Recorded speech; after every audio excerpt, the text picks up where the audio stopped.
Son las 7:25. Es un honor tener en nuestros estudios a una brillante legisladora. Se trata de Verónica Íñiguez. Ella tiene un amplio currículum educativo, PhD en manejo de biodiversidad por la Universidad de Kent en el Reino Unido, una maestría en ciencias ambientales por la Universidad de Zúrich en Suiza.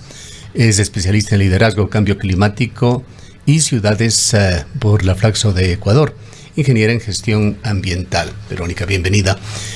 Hacemos este comentario que no solemos hacerlo porque en realidad nos ha impresionado y entendemos que al público su amplio conocimiento y la pertinencia con la que usted ha abordado en el Parlamento Nacional, marcando una gran diferencia, lamentablemente tenemos que decirlo, con una enorme cantidad de legisladores sobre este tema tan delicado para Ecuador, el tema minero.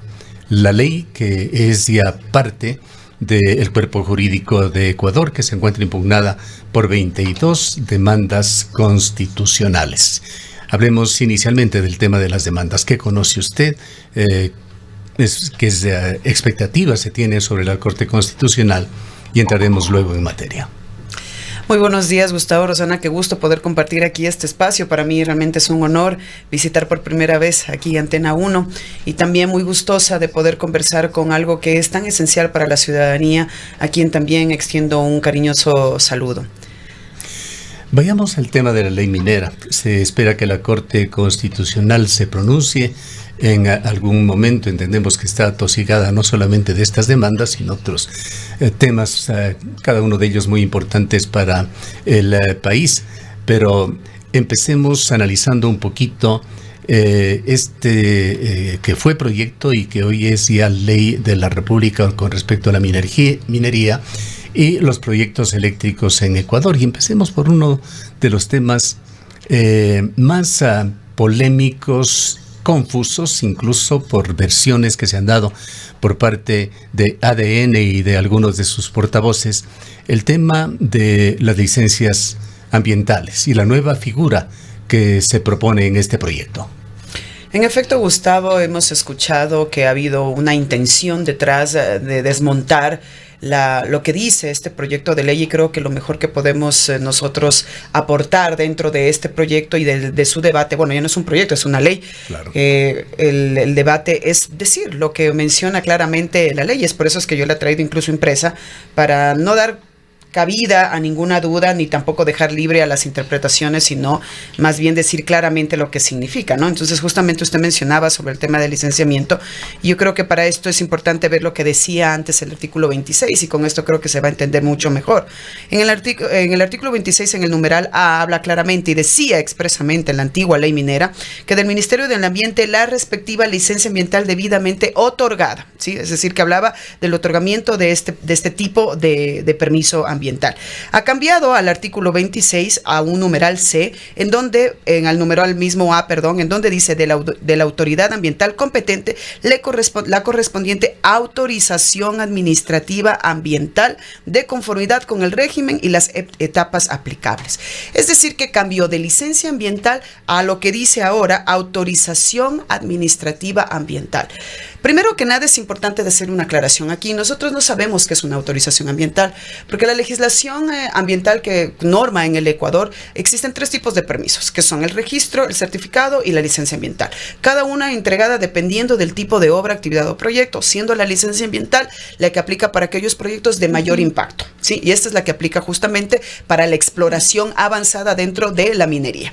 La autorización ambiental tendría que explicarse recién a qué se refiere, porque es una noción mucho más amplia que estaría involucrando a diferentes permisos, y con lo cual se estaría diluyendo cada uno de ellos. Es decir, termina desapareciendo el licenciamiento ambiental. Y más grave todavía es que en el numeral C de este mismo artículo le incluyen algo adicional, y es que aquí aparece el silencio administrativo positivo, porque lo que nos dice básicamente es: si la autoridad del sector minero de oficio de petición de la parte advierte que las actividades del solicitante pudieran afectar los referidos bienes o patrimonios, solicitará la respectiva autorización a la entidad competente, la que deberá emitir su pronunciamiento en el término de 30 días.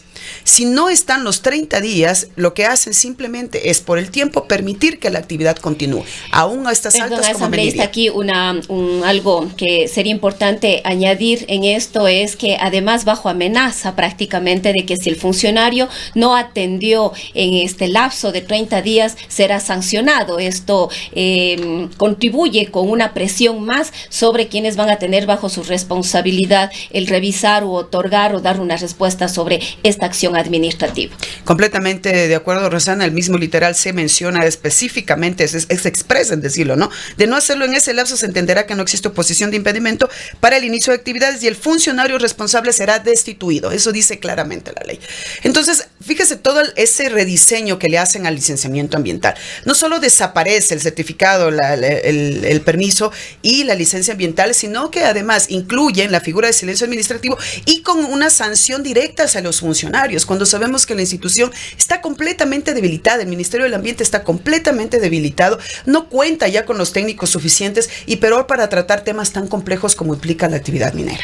Y justamente son los tiempos los que preocupan, porque una licencia ambiental requiere de una serie de procesos técnicos, de profundizar efectivamente sobre todo los impactos y las consecuencias que podría tener cualquier tipo de intervención de esta naturaleza. En 30 días es prácticamente imposible. Imposible. Nosotros hacíamos una comparación entre colegas de la universidad en donde decíamos, cuando nosotros nos preparábamos para una salida de campo de una semana, por decirles así, teníamos que hacer una logística muy pesada y estamos hablando de equipos de 10 personas, de 5 personas y aún así demandaba mucho trabajo. Imagínense lo que es revisar todos los requisitos ambientales de empresas mineras, como dije, en una institución que está tan debilitada y con un poco personal técnico que tenga que desplegarse a todo el país. Entonces, claro, los funcionarios también aquí están en peligro con este rediseñamiento que existe, pero que además es importante decir a la ciudadanía que lo que estamos viviendo aquí es una flexibilización de la regulación de la minería, es decir, lo estamos haciendo de una forma tan express que podamos aprobar cualquier tipo de proyecto minero independientemente de la etapa en la que se encuentra, porque están fusionando, ellos le llaman subetapas aquí en esta nueva ley, fusionan estas subetapas y además lo que dicen, que esto me parece gravísimo, porque dicen que la transición entre subfases que antes se hacía de esta manera, según la antigua ley, cuando uno estaba en exploración inicial, tenía que renunciar a la concesión y luego sí analizar nuevamente y pedir la licencia y pasar a exploración avanzada. Con esta nueva ley, la transición entre subfases se producirá por el transcurso del tiempo y el cumplimiento del plazo establecido para cada una sin necesidad de autorización previa debiendo cumplirse. Imagínense, es decir, que ya ni siquiera hay diferenciación entre las etapas cuando claramente en una exploración inicial un equipo de geólogos está recién viendo si existen vetas, camina por los alrededores, puede ser tecnología líder láser, es decir, tantas cosas que se pueden hacer sin necesidad de intervenir al terreno. Y en la exploración ambiental es contrario. Pero encabonar sobre este tema, pues tenemos muchísimas aristas que tratar de esta ley. Claro. Y vamos a poner en pantalla, me va a permitir hacer de abogado del diablo. Allí está un documento escrito por el asambleísta Adrián Castro, posiblemente el más conspicuo de los asambleístas de ADN. Él habla sobre la licencia ambiental. Esto lo hizo en forma posterior a la aprobación ya del proyecto. Quiero aclarar, dice que se ha afirmado públicamente que se han eliminado de la ley de minería las licencias ambientales. Como también se dijo, la ley derogada sí hacía referencia a licencia en otras fases. Nada más falso, puesto que en la ley materia antes de la reforma se nombra apenas 3 veces licencia ambiental en los artículos 26, 41 y 45, que no se han reformado ni derogado, ordenan que el concesionario minero no podrá realizar actividades de exploración sin la correspondiente licencia ambiental, lo cual aplica también para plantas de beneficio, fundición o refinación. Paréntesis a estas declaraciones escritas del asambleísta Castro. Básicamente dice él que las leyes secundarias no han sido reformadas, leyes y reglamentos que se seguirán aplicando. Y añade en la continuación, es decir, la autorización es el género y la licencia es la especie. Género, sabemos todos que si vamos al diccionario nos encontramos con que significa algo parecido de una misma clase, por decirlo en lenguaje coloquial. Entonces Castro dice que la autorización es del género y la licencia es la especie. Concluye señalando que se quitó la licencia ambiental. No es una interpretación jurídica, es una afirmación falsa, sugiriendo que deberíamos posiblemente ir a buscar esta palabra de género en sus orígenes semánticos o en su semiología. ¿Qué opina usted de esta defensa? Yo claramente me referí incluso en uno de los debates al asambleísta Castro diciéndole que o él quiere mentir expresamente porque así lo quiere hacer o carece del conocimiento sobre cómo opera el sector minero.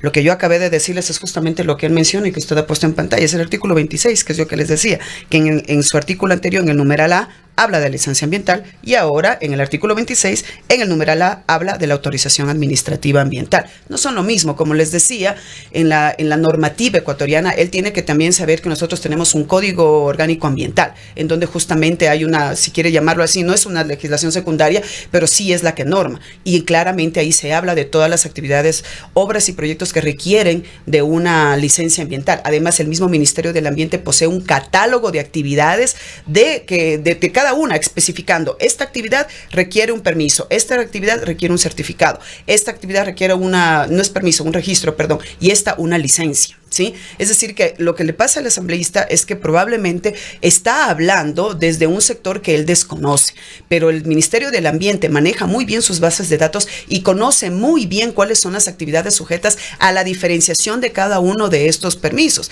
De hecho, esta misma ley busca reformar de alguna forma ese catálogo de actividades. Entonces, con lo que yo les estoy mencionando aquí en este artículo 26, lo que han hecho es introducir esta noción amplia de autorización administrativa ambiental que no aparece en ningún cuerpo normativo de nuestra legislación ambiental. Entonces, el asambleísta claramente, en un intento de confundir a la gente, está tratando de salvar, creería yo, su propia votación, porque él le está dando la espalda, no solo al pueblo azuayo, le está dando la espalda absolutamente a todo al pueblo ecuatoriano, porque esta ley es nefasta, porque afecta completamente a los recursos naturales, incluso a aquellos que podríamos utilizarlos de otra forma, como es la misma biodiversidad, y esto es lo que no está topando. Sobre el mismo tema, un dato adicional.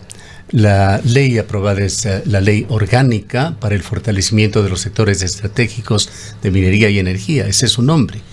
Una ley orgánica se convierte en una institución rectora a un segundo nivel luego de la Constitución, y luego de esto vienen leyes secundarias, vienen reglamentos, etcétera, que por obligación, no por discrecionalidad, tienen que adaptarse a esta nueva ley. Es decir, que toda esta legislación secundaria a la que hace alusión Carlos Castro no tiene por qué permanecer así. Mire, es que hay que entender una cosa. Para nosotros desde un inicio lo habíamos advertido. Si el Código Orgánico Ambiental, que tiene justamente en jerarquía mayor posición que una ley ordinaria como la es la ley de minería, no tenía sentido el por qué modificar la ley de minería si tenemos que básicamente apegarnos a lo que diga el Código Orgánico Ambiental. Sin embargo, lo hacen y modifican esta ley de tal forma que ellos puedan eliminar lo más sencillo, por decirle así, que es justamente este rediseñamiento del licenciamiento ambiental. Entonces, aquí hay una serie de elementos que lo que intentan, como dije, es confundir a la población. Pero que quienes hemos venido trabajando ya años en esto, en el manejo y gestión pública de recursos naturales, sabemos perfectamente lo que significa cada una de las etapas, porque hay que partir desde una comprensión de lo que es cada etapa de la minería y lo que involucra cada una de ellas y por qué el Ministerio del Ambiente le determinó un tipo de permiso distinto a cada una de ellas. Y además es importante aquí decir algo.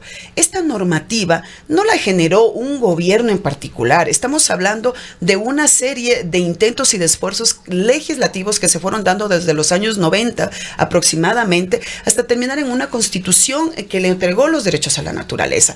Y todo eso es un avance que se ha venido dando justamente en estricto cumplimiento a los convenios internacionales firmados por el país. Entonces nosotros estamos aquí incluso frente a una regresión ambiental. O sea, todo eso conquistado, todo eso ganado, que como dije desde los años 90, básicamente lo estamos botando por la borda por una ley ordinaria. De la naturaleza, una regresión, por supuesto, significa algo que está además prohibido por la Constitución. Totalmente. Es uno de los puntos que considera usted podría tomar la Corte Constitucional. Totalmente, porque aquí, de hecho, ese es uno de los puntos que nosotros planteamos para la demanda de inconstitucionalidad, porque hay una vulneración directa a los derechos de la naturaleza, porque la actividad minera es una de las actividades actividades más impactantes en el ambiente. Y por eso es que requiere de permisos que sean tan estrictos, ¿no? Entonces, ¿qué significa? Nosotros tenemos que cuidar por el agua, por la tierra, por la vegetación, por los animales, por las poblaciones. Todos estos derechos están en juego. Para asambleísta estaría en juego los derechos de la naturaleza, pero también hay una afectación a los derechos colectivos, a los derechos de participación. No se realizó la consulta prelegislativa. Tal y como está concebido el tema de las licencias ambientales, y esta nueva ley podría también poner en riesgo la consulta previa, libre e informada. Y qué decir de la participación amplia que debió haberse dado, un debate amplio y profundo para la construcción mismo de esta ley. Porque en este lapso de 30 días, al ser con el carácter económico urgente, ha sido muy complejo.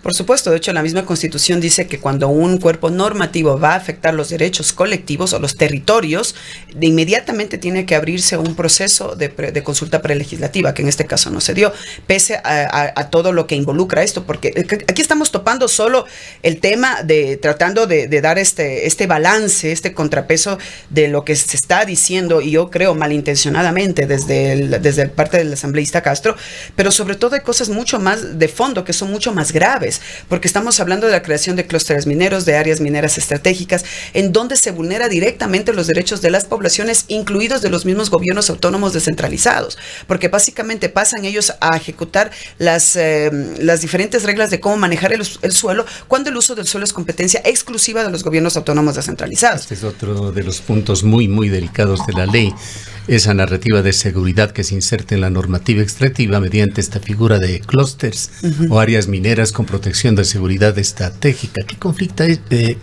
plantea esto, en cuanto a supremacía civil y militarización y posibles conflictos? Varios en el sentido de que nosotros estamos hablando de un sector primero que es poblado. No estamos hablando de sectores que tienen las próximas poblaciones se encuentran, no sé, por decirles, a 200 kilómetros. No, estamos hablando de que en el Ecuador, siendo un país de apenas 256,000 kilómetros cuadrados, las poblaciones no están muy separadas de donde están estos proyectos o donde están las zonas estratégicas para la minería.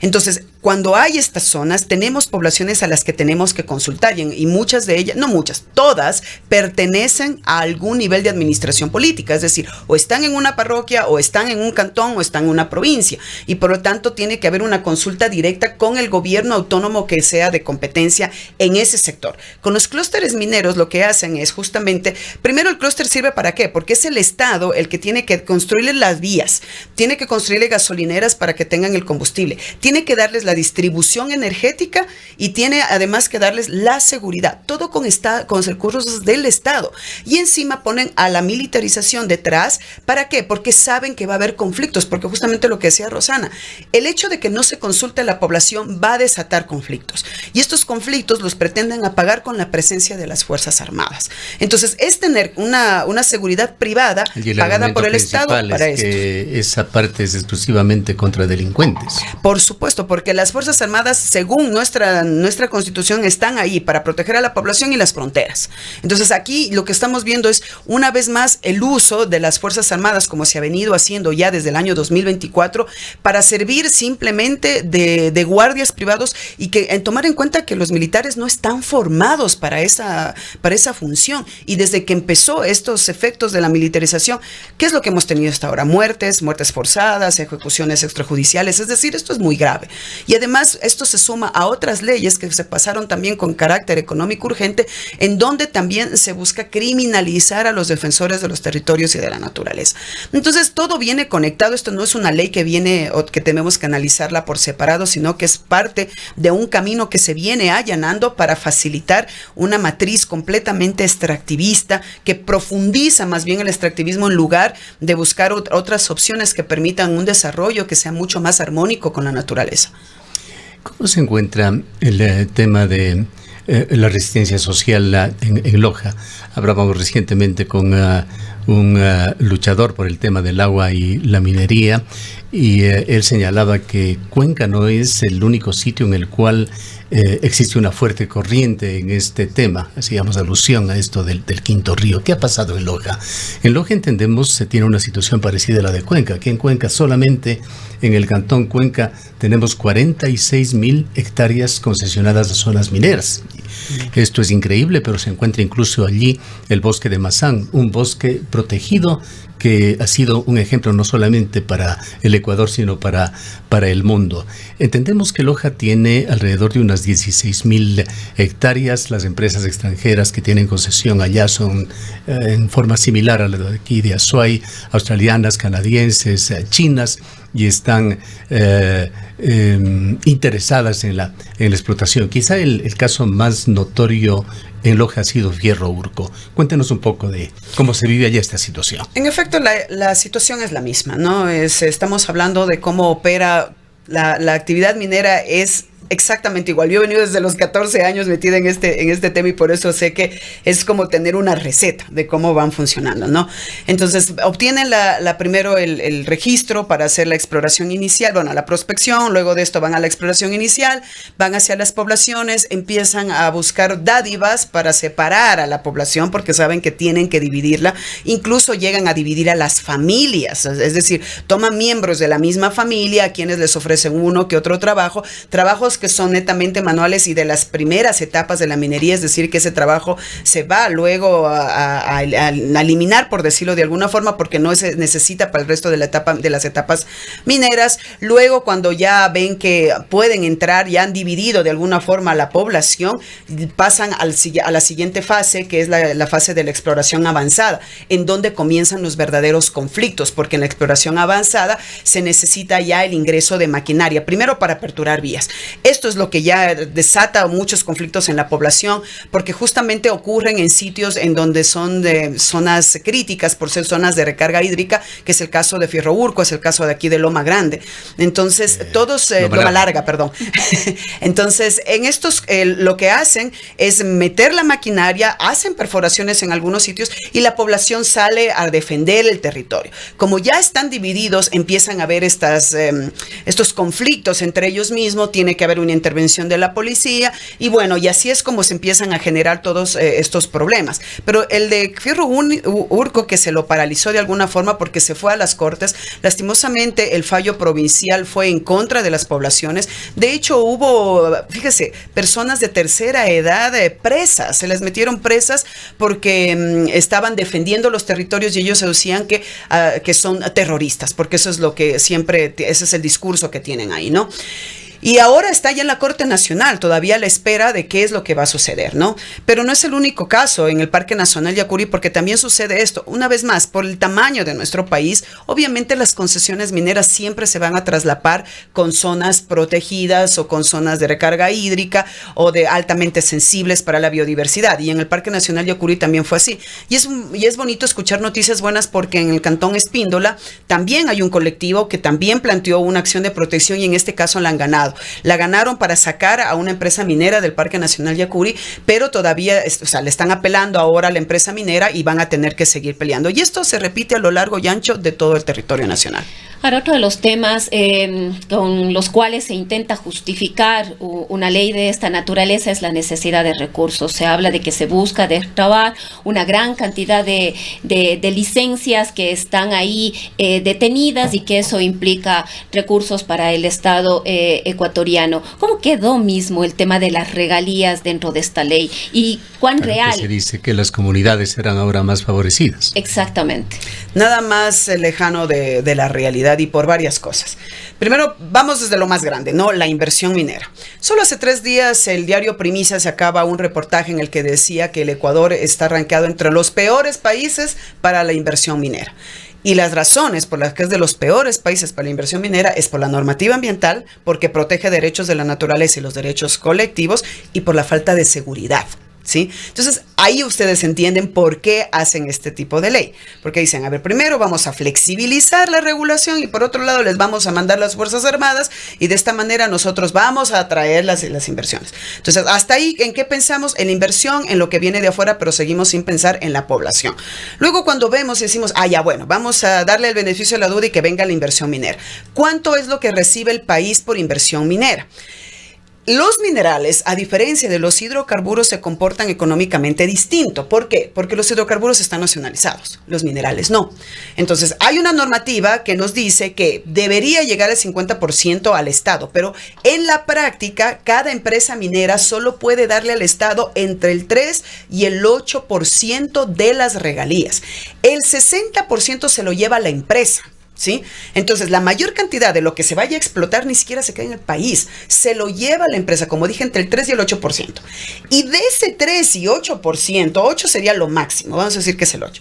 De ese 8%, el 60% tiene que irse al gobierno autónomo descentralizado. Es decir, que el 40% es lo único que ingresa al fisco. No va a cerrar ninguna brecha fiscal como ellos lo dicen. Eso por un lado. Hay cálculos, perdóname nuevamente una interrupción, de que no más de un 5% de esas enormes cifras de exportación minera que se dan. El año pasado 3.500 millones, para este año se proyectan 4.500 millones, etcétera. No más de ese 5% queda realmente para Ecuador. Por supuesto. Considerando todo, considerando regalías, considerando impuestos y el caso de Quimsacocha, que ha sido tratado por académicos locales, el ingreso eventual para la ciudad de Cuenca por la minería, me parece que es una cifra de 4 millones de dólares y algún pico anuales, que contrastando, por ejemplo, no es ni un 4%, ni un 5%, para no equivocarme, de lo que los cuencanos de nuestro bolsillo aportamos para que nos recojan la basura. Así es. Justamente por eso les decía, la mayor cantidad de esos ingresos se lo va a llevar la empresa minera, no queda para el país y luego se reparte además. Y con esta nueva ley, además se vuelve discrecional, porque dice que ellos van a pedirle a los gobiernos autónomos que den un plan de inversiones y en función de eso ellos van a dar. Es decir, al que a mí me parezca y está conmigo, yo le voy a dar este dinero, si no tampoco lo voy a dar. Pero no acaba ahí la historia, porque hay que entender una cosa, un proyecto en carácter económico urgente nos dice la misma norma que tiene que darse únicamente en circunstancias apremiantes y cuando tiene efectos económicos inmediatos. Los ingresos por la minería no son ni inmediatos ni a corto plazo, sino a muy largo plazo. ¿Por qué? Porque como tiene que pasar todas estas fases que hemos venido conversando, la prospección, la exploración inicial, la exploración avanzada, luego el estudio de prefectibilidad y después la explotación, pasan, estoy siendo generosa, 24 años como mínimo para tener un ingreso. Entonces, este proyecto de ley, esta ley, mejor dicho, esta no va a recaudar un solo centavo, porque la actividad minera no es inmediata. Y con estas regulaciones vamos a ver qué es lo que le va a pasar al país, porque lo que sí le va a quedar son pasivos ambientales. Es decir, lo que le queda es la contaminación de los ríos, lo que le queda es la destrucción de su biodiversidad, pérdida de hábitat, vulneración de derechos colectivos. Eso es lo que le queda al país después de esta ley. No un centavo para sus arcas fiscales. Vamos a refrescar un video que fue puesto en las redes sociales hace año y medio aproximadamente. Lavinia Balbonesi, primera dama de Ecuador. Imágenes relacionadas con Quimsacocha.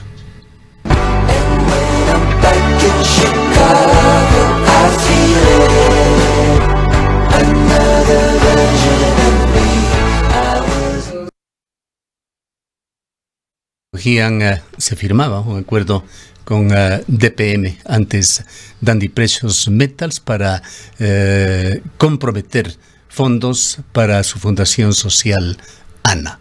Háblenos sobre las tácticas de las mineras.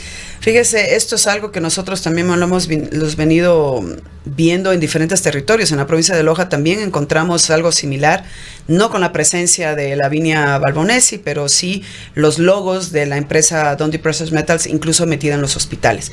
Claro, esta es la forma en la que están tratando de operar justamente para que se flexibilice su accionar dentro del país, ¿no? Es decir, yo entrego estas donaciones porque lo que lastima mucho es que al país se lo vea simplemente como un fin filantrópico. es decir, que yo le doy la caridad para que ellos puedan darme lo que realmente es su verdadera riqueza. Es decir, se llevan los minerales, destruyen la biodiversidad, porque ni siquiera la aprovechan, la destruyen directamente a la biodiversidad. Se llevan, como dije, todos nuestros recursos naturales y dejan golpeadas a las poblaciones, y con los pasivos ambientales, como decía, el caso de la contaminación del agua. Y estos son... Probablemente, yo no puedo decir no he estado dentro de esas negociaciones. ¿Y por qué no he estado? Porque justamente este tipo de negocios tienen que ser transparentes, pero hay algo que ha caracterizado a este gobierno, y es que todo lo hace a puerta cerrada, no se conoce cuáles son las cláusulas, no se sabe realmente qué es lo que negocian detrás. Entonces nosotros solo nos quedan ahí las especulaciones, pero lo que sí sabemos es que aparecen leyes como estas, que lo que nos dicen es que esto es parte de los tratos firmados, porque aquí quienes se benefician son las empresas mineras y quienes tienen las inversiones ahí. El día lunes de esta semana, me parece que fue en Vancouver, Canadá, se celebró el Día de Ecuador. Estuvo allí nuestra canciller hablando del tema minero. Exacto, y recuerden, no, la semana pasada, luego, si no me equivoco, fue unos 4 o 5 días después de la aprobación de esta ley, sí, que fue la ministra Manzano con la vicepresidenta nuevamente a hacer negociaciones mineras en Canadá. Entonces esto es muy abierto, ya si no lo queremos ver es porque no queremos, o sea, simplemente queremos taparnos los ojos y nada más. No quisiera dejar un cabo suelto en el tema de las leyes secundarias. ¿Qué dice el Código Orgánico Ambiental con respecto a las licencias ambientales? Si es que hay una contradicción con la actual ley, ¿cómo piensa usted que se va a manejar, o cómo especula que se va a manejar este tema? Yo lo que considero es que todo va a estar determinado por el catálogo. Como ellos buscan, el Código Orgánico Ambiental actúa a través del catálogo. Es decir, dice, estas son las actividades y estas son las licencias que necesita, y eso es abierto en el portal SUIA, que se llama, se lo puede revisar en el internet. Entonces, en esta ley lo que buscan es la reforma también de este catálogo. Entonces, yo lo que creería es que van a modificar, al momento que modifican el catálogo, también modifican las actividades para que tengan estas autorizaciones ambientales, que es lo que están introduciendo ahora. ¿Qué le dejó a usted el nivel de debate que tuvo esta ley, y de paso la ley del COTAD en la Asamblea en el marco de este proceso económico urgente? A mí la verdad me da mucha indignación, tengo que decirlo así, porque lo que está en juego no es un debate en donde están dándose desde orillas opuestas los argumentos necesarios para crear una ley que sea en beneficio del país, sino que lo que nosotros tenemos aquí en juego son proyectos de ley que, cuando se exponen dentro del Pleno de la Asamblea Nacional, están defendiendo específicamente a élites económicas, no a la población, no a los recursos naturales, no al bienestar, ni siquiera al cerrar las brechas fiscales, sino que simplemente se está buscando la forma de allanar los caminos que permitan a las inversiones y a quienes tienen sus partes dentro de las inversiones, para que esto sea rentable y puedan tener su tajada. Entonces es indignante porque al final no se logra calar eso en el debate, porque el debate en la Asamblea Nacional está totalmente degradado. No hay un espacio en el que, como les digo, que desde orillas opuestas podamos contribuir, sino que yo puedo llegar con toda esta información y hablar, y lo único que voy a obtener a cambio son mentiras, son acusaciones, son insultos. Entonces eso no permite realmente nunca construir un proyecto de ley. Entonces es difícil realmente ver hacia adelante. La ley del COTAD no es diferente, quizás no va a tener ese impacto tan fuerte que sí tiene esta ley de minería, porque no es que quiera poner en prioridades de que la una es más grave que la otra, pero sí considero que los impactos negativos de la ley de minería son mucho peores que los que pueden tener la de GATS. Y creo que los GATS ya han hecho también lo suyo, han planteado sus demandas de inconstitucionalidad, y lo han hecho también apegados a una argumentación fuerte, porque esto termina desfinanciando a los territorios y por lo tanto afectando directamente a la población, no al alcalde, no al prefectos, no, a la población en general, que es la que se sirve de todo lo que pone a disposición cada uno de los gobiernos. Una última pregunta de mi parte. El principio de precaución, ¿piensa usted va a ser también uno de los argumentos esgrimidos en la Corte Constitucional? Sí, me había olvidado mencionar esto. Es parte también de los hitos que nosotros hemos puesto respecto a la inconstitucionalidad, porque nuestra Constitución habla de la prevención y la precaución. ¿Qué significan estos dos principios? Que con o sin la evidencia científica, el Ecuador siempre tiene que velar por la protección de los recursos naturales. Eso es así lo primero que tiene que hacer.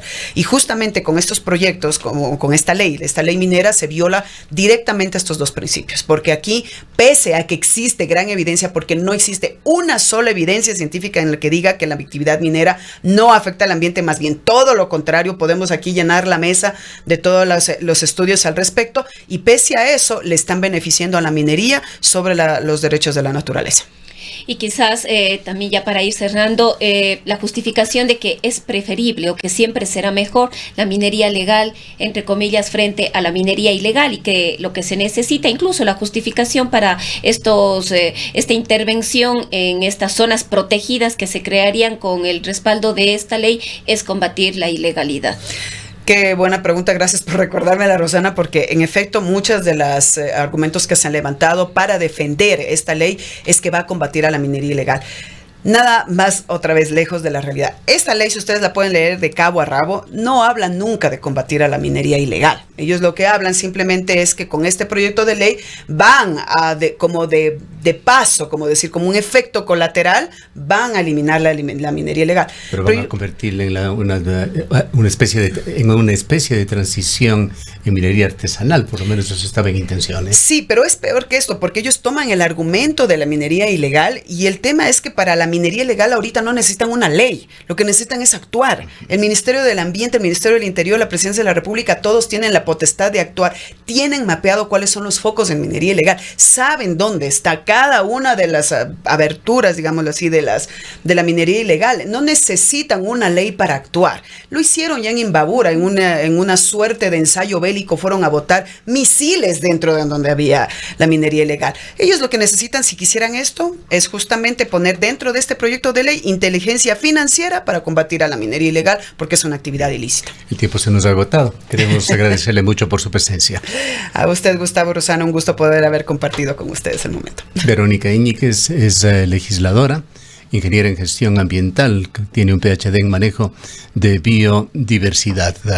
Le agradecemos nuevamente por su presencia. Son las